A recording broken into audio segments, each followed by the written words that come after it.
you bet on yourself, you dive into the dance world, you obviously continue to elevate. Some kind of way, you end up at Workshop Houston. What happened? Oh, nope. What you got? I want to hear it. I ended up at Workshop Houston because one of the companies that I danced with within my dance career journey was Urban Souls. Urban Souls. Okay. And so with Dancing with Urban Souls, who's they're directed by Harrison Guy, which is actually a company that I'm with right now too. Harrison Guy and Walter Hull Yep, I know Walter. is the executive director of Urban Souls. And so I started dancing with them, and then after that, Walter reached out to me to teach for the Urban Kids Summer Intensive. Yeah. And so I taught there. Maybe First time teaching? No. Okay. This wasn't my first time teaching. But it was my first time teaching at a summer intensive. Got you. And so after that, we stayed connected throughout the years, and I've, did multiple things with Urban Souls. Always knew Walter. And then he hits me up about, he's a consultant for this company, and they're looking for a dance instructor. Oh, wow. And so, he brings me in one day, and I met with him and bass right over there. Met with him and bass. And for some reason, I was just so nervous. Yeah. I mean, I was just nervous because, well, one... Bass looks like an aggressive person, but he's not. Yeah. If you first see him, you might be nervous. Yeah, he's like... It's a little intimidating. Yeah, I mean, Death Row, like it's Suge Knight. Yeah, and so, although he's not Suge Knight. He's not Suge Knight. He's a nice guy. We love bass. We love bass. But it was a little intimidating, but I knew that I had gotten to a point in my dance career, my performance dance career, where I didn't want to perform as much. And once I started teaching, and teaching more and more and more, because at first I hated teaching, but once I started teaching more and more and more, I started to gravitate more towards teaching the kids. Absolutely. Because I just started to see, this may sound very cliche, but I mean, kids are the future. Absolutely. I love it. I love that epiphany that you had, because sometimes initially you don't want to be bothered, but then the more you surround yourself with the youth, it's like they keep you kind of like alive in a way. Yeah, and for me, when I first started teaching, it was a lot about showing off. Yeah. And so I was just basically showing off things that I can do, and so my classes would be geared around only things that I can do. Yeah, you were like stunting on your kids. Yes. Like, oh, y'all can't do this? Y'all can't do this? Like, oh, I don't know what y'all doing. Y'all doing something wrong. Y'all not, You were being like the tough coach or something. Well, I was being the arrogant, egotistical coach, the one that makes it about them. Yeah. And I think it had gotten to a point. No, it had gotten to a point to where I had gotten a job with Hopestone, which is another company that I danced with. In addition to the dance company, they have the Hope Project, which is an arts education organization, where we teach creative arts and things like that to kids within HISD. Dope. Which, that was my first time teaching kids that don't just elementary dance. Kids. Yeah. Kids that don't dance, kids that really don't care about any of this stuff, but deep down they really actually do. Yeah. But because they come from systemic poverty and they just have other things to worry about. Real life. Right. And so, you go in thinking that, oh, these kids just don't care. But it's just a whole lot deeper than that. And so that is what really changed my mind and made it less about me and more about them.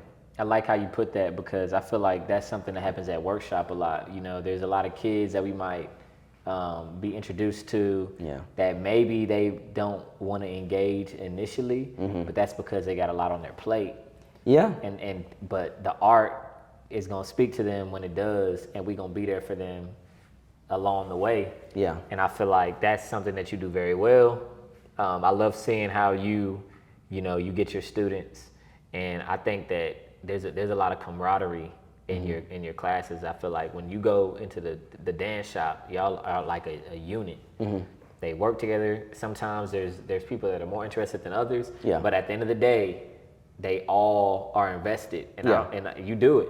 So like. Yeah. Well, we in the dance shop, and we got to kind of get back to that. But in the dance shop, we kind of have our own circle over there. Like it. I like it. We have our main circle with everybody, but I have a circle with them, and we do journal entries. We do questions and things like that over there where they have to really think. I think one of the questions I told them was if you had to write a book about yourself or something like that, what would be the name of the book? I remember. I'm excited about this because our next interview is going to be with Marissa. And I remember the circles that would happen to the side. That didn't have to do with the big circle. And I feel like it definitely brought people's shops together. And I think it also set the tone for like, this is my shop. This is our shop. You get what I'm saying? Yeah. So I like that. Because I think that taking notes. We're gonna bring that back. I think that it is important for everybody at workshop to be connected, but I also think that it is especially important for each shop to be connected. Have some pride in it and grow together. And that's why me and Jakora are the way that we are. Because of all of the time that we took back then. Like there were some days where we didn't dance and we just talked. And we just, we spoke about life, we spoke about things, and sometimes that's more important. It's more important than just getting to business. It's crazy. It connects even more to being a better creative because you got to have a story to tell. You got to have emotion. And I think that has to do with music, dance, even when you're making media, even when you're sewing clothes. So, honestly, for somebody that said that they don't like interviews, and for somebody that said that they, whatever, you really out here spitting some knowledge, man. Oh Lord. Like, sheesh, that must be the game you play. You might be like, no, I really, well, if you was able to look at my shirt up under here, you would see that I'm sweating. Like I'm sweating. It's all good. I truly feel like the purpose of Creative Speak is to learn more about the magic behind the scenes and the people that dedicate their time and their creativity to the bigger picture. And I'm happy that I was able to have this conversation with you, and I'm happy that the world's gonna be able to see kind of like who is LaRodney and what is the dance shop, because now I feel like people might want to come to the dance shop more because they understand the culture and what it can do for you in life, and so I personally think that this is just the beginning. This is part one. And I'm down for part two. Yeah, I think we're gonna have to come back, circle around, and really dive deeper into your craft and where you're at currently. But I just want to say thank you so much for your time. Thank you. Thank you for an amazing interview. And as we finish, what is some advice that you have for other creatives, maybe in the dance world and other worlds, that you just want to leave with them before we did? I would say that it is okay to make mistakes.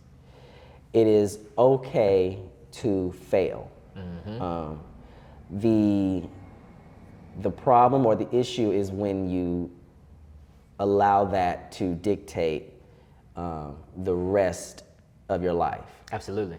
If you are down and you stay down, but I think that as you go through life, you're going to fail, you're going to make mistakes, but the whole point is that you learn things from that and you make better decisions as you go. And it's not saying that each time after that, after a failure or after you take a misstep or whatever, that each thing after that you learned and it's going to be better and better and better every time. Because that's not the case. You may fail again. But you got to keep going. But you just got to keep going. You got to keep going. I love it. Well, thank you again. Just let the people know, if you want them to know, where they can find you.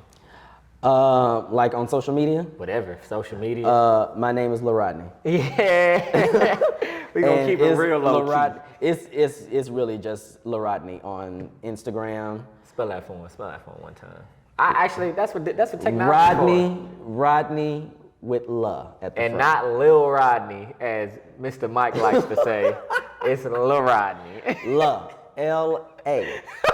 L.A. Rodney. I actually used to have people call me that, L.A. Rodney. L.A. Rodney. Hey, we'll see y'all soon. Thank you so much.